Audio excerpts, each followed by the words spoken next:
Right, let's get this show on the road, shall we? Welcome to Fact Files, where reality is often stranger than fiction, and today, folks, we're diving headfirst into the wacky world of bizarre laws.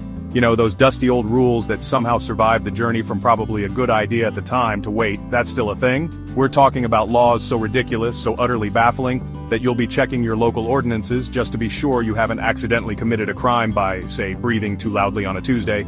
And believe me, after the 10 legal gems we're about to unearth, you'll be questioning everything you thought you knew about the law. From a town in Italy where kicking the bucket will get you in trouble, literally, to a Florida statute that seems determined to silence your shower singing career, these laws are like something out of a Monty Python sketch. But here's the kicker. They're 100% real and still technically enforceable.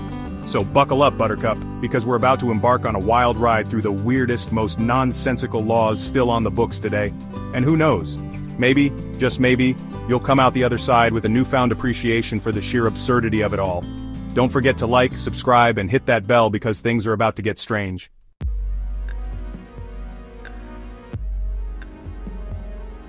Our first stop on this global tour of legal oddities takes us to the charming village of Falciano del Masico in Italy.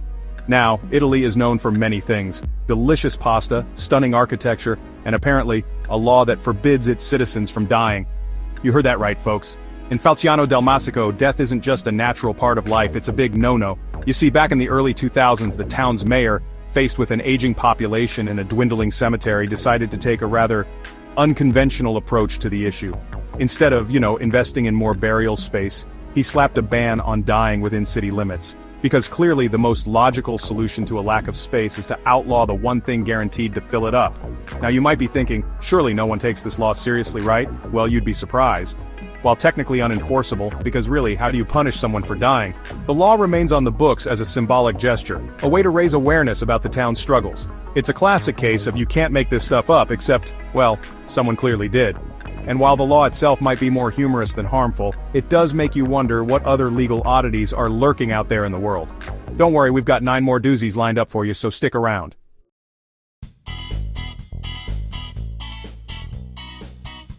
Alright, let's swap the rolling hills of Italy for the sunny shores of Florida, where things are about to get, well, a little less melodic. That's right, folks, we're talking about a law so bizarre, so utterly baffling, that it could only exist in the Sunshine State: the ban on singing in a swimsuit. Apparently, in Sarasota County, Florida, belting out your favorite tunes while clad in your beach attire is a one-way ticket to a hefty fine. And before you ask, yes, this law applies to both men and women, so fellas, keep those Speedo-clad karaoke sessions on the down low.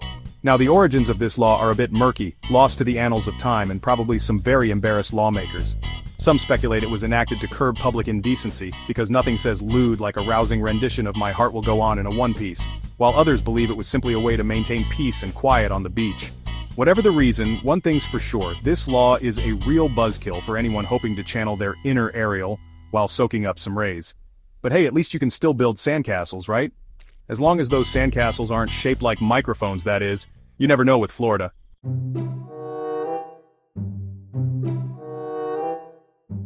Alright, let's talk about Singapore. This tiny island nation is known for its cleanliness, efficiency, and apparently, its deep-seated aversion to chewing gum. Yes, you heard me right. In Singapore, chewing gum is essentially public enemy number 1. You know how in most countries littering laws are aimed at things like, banana peels, cigarette butts, used diapers? Well, Singapore decided to skip all that and go straight for the jugular chewing gum. Now you might be thinking, surely there's a reasonable explanation for this. Maybe they had a rogue pack of juicy fruit terrorizing the streets, leaving a sticky trail of destruction in its wake. And you know what? You'd be partially right. Back in the 1980s, Singapore had a bit of a gum problem. People were sticking it on sidewalks, on subway doors, even in keyholes, basically turning the entire country into a giant minty fresh glue trap. Understandably, the government wasn't thrilled, so, in 1992, they decided to take drastic measures, a nationwide ban on chewing gum. And I'm not talking about a slap on the wrist kind of ban, we're talking hefty fines, public shaming, the whole shebang. It was like something out of a dystopian novel where Big Brother decides that chewing gum is the root of all evil.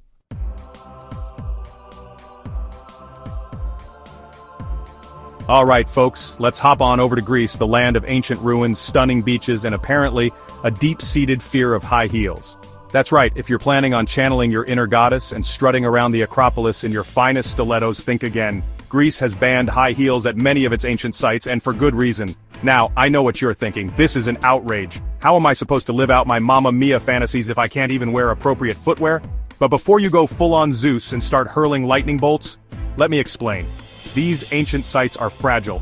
We're talking thousands of years old, held together by little more than ancient mortar and the hopes and dreams of historians. Imagine, if you will, a herd of elephants in stilettos, tap-dancing their way across your freshly manicured lawn. That's essentially what wearing high heels on these ancient sites is like. Those pointy heels act like tiny battering rams, chipping away at the stone, widening cracks, and generally wreaking havoc on these irreplaceable treasures. Now, I understand that fashion is important. Believe me, I once wore a suit made entirely of Crocs for a bit. I was doing unquestionable fashion choices. But you know what's more important than looking stylish? Preserving our shared human history. These ancient sites are more than just pretty backdrops for your Instagram selfies. They're testaments to human ingenuity, resilience, and the enduring power of togas. Seriously, those things were surprisingly versatile, and it's our responsibility to protect them for future generations. So, the next time you're planning a trip to Greece, pack those comfy walking shoes. Your feet and the Acropolis will thank you.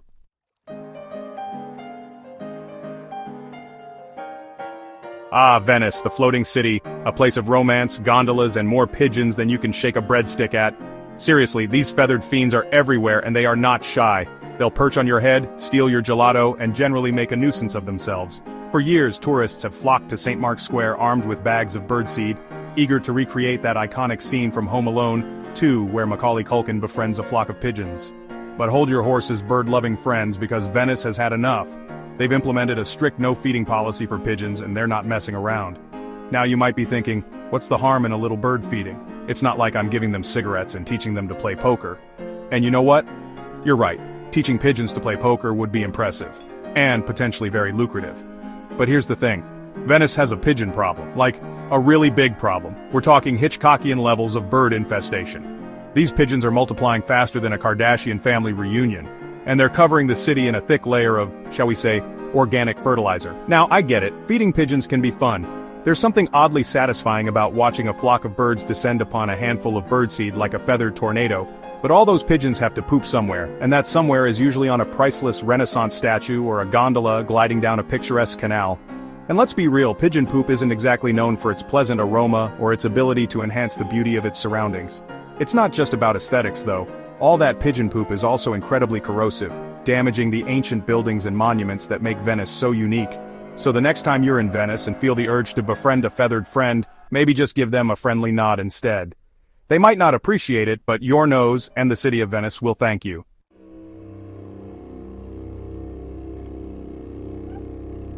Alright, let's talk about Dubai, a city known for its towering skyscrapers, luxurious shopping, and apparently its aversion to holding hands. That's right, folks. In Dubai, public displays of affection are a big no-no.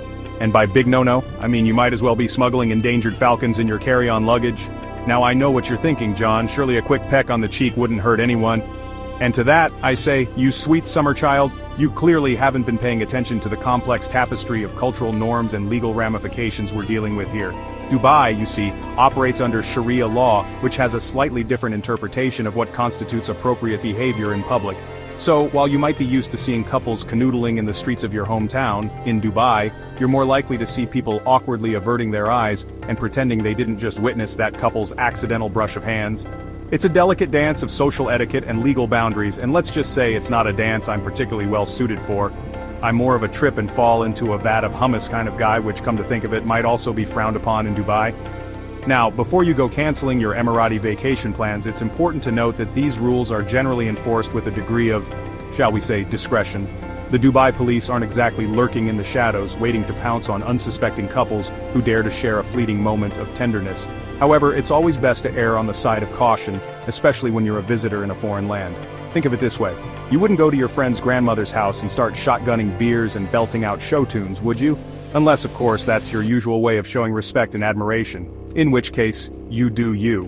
But in Dubai, keeping your affections under wraps is just good manners. Like remembering to take your shoes off before entering someone's home or not loudly criticizing the country's strict laws on public displays of affection.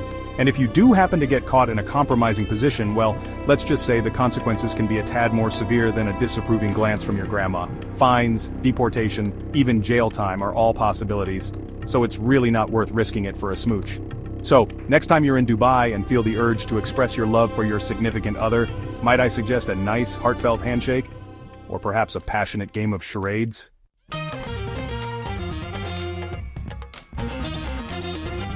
Our next stop on this whirlwind tour of bizarre laws takes us to Poland, a country known for its pierogies, its history, and apparently, its deep-seated aversion to a certain honey-loving bear.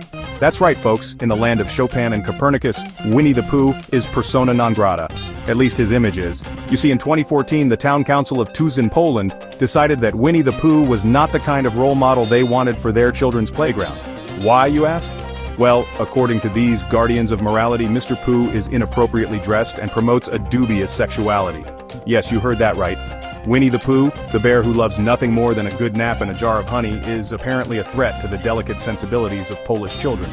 Now, I'm not an expert on bear fashion, but I'm pretty sure Winnie's signature look is a red crop top. And unless there's something about honeypots I'm not aware of, I'm not sure where the dubious sexuality comes in.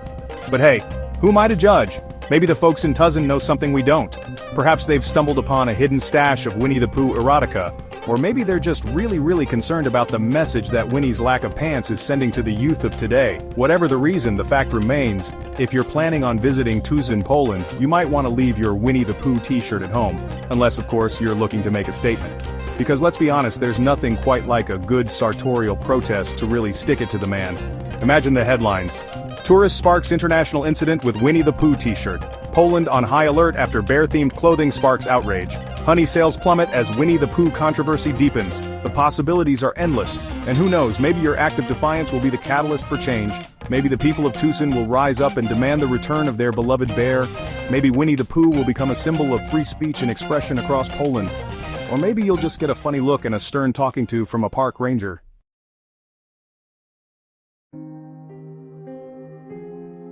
Now, our next stop takes us to Cambodia, a country known for its stunning temples, its delicious cuisine, and apparently, its aversion to getting wet on New Year's Eve. That's right, folks, in Cambodia, ringing in the new year with a good old-fashioned water fight is about as welcome as a swarm of mosquitoes at a picnic. You see, while many cultures celebrate the new year with fireworks, champagne, and general merriment, Cambodia prefers a slightly drier approach. And by drier, I mean absolutely no water guns allowed. I'm talking zero, zilch, nada.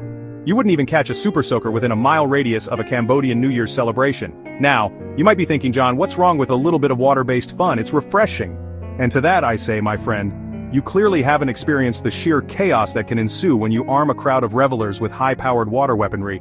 It's like a scene out of Waterworld, but with less Kevin Costner and more sticky rice. But it's not just about keeping things dry. This ban on water pistols is rooted in a long-standing Cambodian tradition of celebrating the new year with a sense of peace and tranquility. It's a time for reflection, for family, and for cleansing the soul, not for soaking your neighbor with a high-velocity stream of water. So while you might be tempted to pack your trusty water gun alongside your sunscreen and flip-flops, I urge you to resist the urge. Instead, embrace the Cambodian way of ringing in the new year. Meditate, spend time with loved ones, and maybe enjoy a refreshing glass of coconut water. Just please, for the love of all that is holy, keep the water guns out of it. Because nobody wants to be that person who incites an international incident because they couldn't resist the urge to recreate a scene from Rambo First Blood Part 2. Trust me on this one.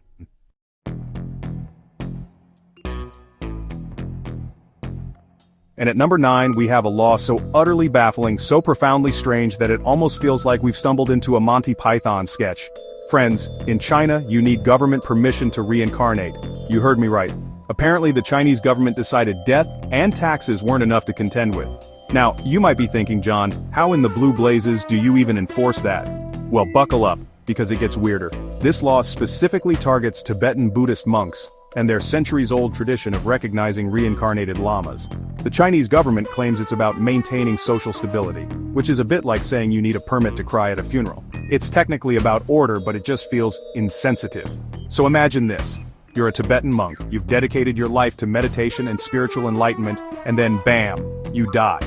But don't worry, your soul is whisked away, not to some heavenly realm, but to a bureaucratic office where a government official, likely unfamiliar with the concept of nirvana, stamps your metaphysical passport and decides if you can, in fact, be reborn. The mind boggles, and it gets even more surreal when you realize that China actually appointed its own Panchen Lama in 1995, a move rejected by many Tibetans who recognize their own spiritual leader. It's a geopolitical game of chess with souls as pawns. And honestly, if reincarnation does exist, I bet even the afterlife has a designated line for Chinese bureaucracy.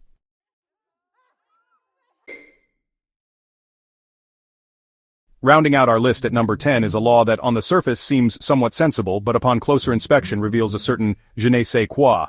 In Sri Lanka you can get arrested for taking selfies with Buddha. Now before you start drafting your angry tweets about the erosion of freedom, let's unpack this a bit, shall we? Sri Lanka is a deeply religious country with a rich Buddhist heritage, and they take their respect for Buddha very seriously. So seriously, in fact, that turning your back on a statue of Buddha even accidentally is considered highly offensive. Which, let's be honest, is a pretty low bar for causing international outrage. Now, imagine the scene. You're a tourist, you've just climbed Sigiriya Rock Fortress, you're sweating profusely and all you want is that perfect Instagram shot with Buddha. But hold your horses, my selfie-obsessed friend, because that seemingly harmless act could land you in hot water with the Sri Lankan authorities. The law is meant to preserve the sanctity of religious sites and prevent disrespectful behavior, which fair enough. However, one can't help but wonder if Buddha, the embodiment of enlightenment and compassion, would really be bothered by a few goofy grins and awkward poses. After all, isn't the path to enlightenment about transcending such earthly concerns? Then again, maybe even Buddha has his limits.